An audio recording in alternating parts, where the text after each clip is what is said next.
আচ্ছা, তোমরা চিকেনের এই গিলা মেটে খেতে কে কে পছন্দ করো?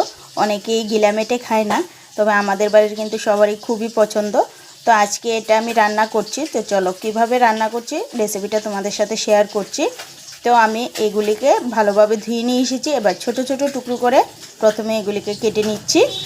গিলা আর মেটেগুলিকে আমি ছোট ছোট টুকরো করে কেটে নিয়েছি। এবার এর মধ্যে নুন আর হলুদ দিয়ে এই চিকেনটাকে আমি ভালোভাবে মেখে 10 মিনিটের জন্য রেস্টে রেখে দেব। দিয়ে দিচ্ছি পরিমাণ মতো নুন, দিয়ে দিচ্ছি হলুদ গুঁড়ো, দিয়ে দিচ্ছি সামান্য একটু সর্ষের তেল। এবার ভালোভাবে চিকেনটাকে আমি মেখে নেব। দেখো চিকেনটাকে আমি ভালোভাবে মেখে নিয়েছি। এবার রেস্টে রেখে দেবো 10 মিনিটের জন্য। এদিকে দেখো চিকেনে দেওয়ার জন্য আমি এরকম ছোট ছোট করে আলু কেটে নিয়েছি। রান্না করার জন্য কড়ার মধ্যে তেল দিয়ে দিয়েছি। তেলটা গরম হয়ে গেছে। এবার এর মধ্যে দিয়ে দিচ্ছি একটা তেজপাতা। এবার এর মধ্যে দিয়ে দিচ্ছি পেঁয়াজ কুচি, দিয়ে দিচ্ছি রসুন কুচি। এবার পেঁয়াজ আর রসুনটাকে ভালোভাবে লাল লাল করে ভেজে নেব। পেঁয়াজটাকে এখানে আমি ভেজে নিয়েছি খুব ভালোভাবে। এবার এর মধ্যে দিয়ে দিচ্ছি পিষে রাখা মশলা। এখানে দেখো মশলার মধ্যে আছে আদা, কাঁচা লঙ্কা, জিরে গুঁড়ো, ধনে গুঁড়ো, আর এর মধ্যে সঙ্গে সামান্য একটু পেঁয়াজ দিয়ে খুব ভালোভাবে মশলাটাকে পিষে নিয়েছি।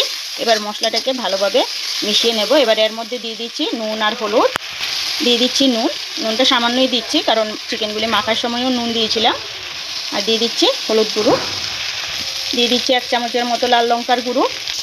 এবার মিক্সিং জারটা দিয়ে সামান্য একটু জল দিয়ে মশলাটাকে ভালোভাবে নাড়াচাড়া করে মশলাটাকে খুব ভালোভাবে কষিয়ে নেব।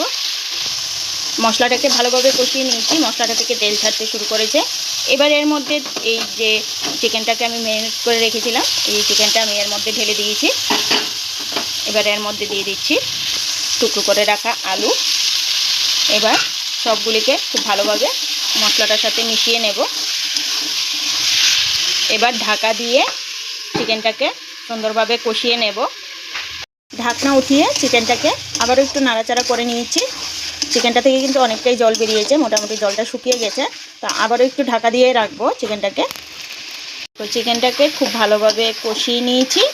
এবার এর মধ্যে সামান্য একটু জল দিয়ে দিচ্ছি। আমি কিন্তু এটা ঝোল রাখবো না, এটাকে আমি ভাজা ভাজা করব। তো এটা সিদ্ধ হওয়ার জন্য সামান্য একটু জল এর মধ্যে দিয়ে দিলাম।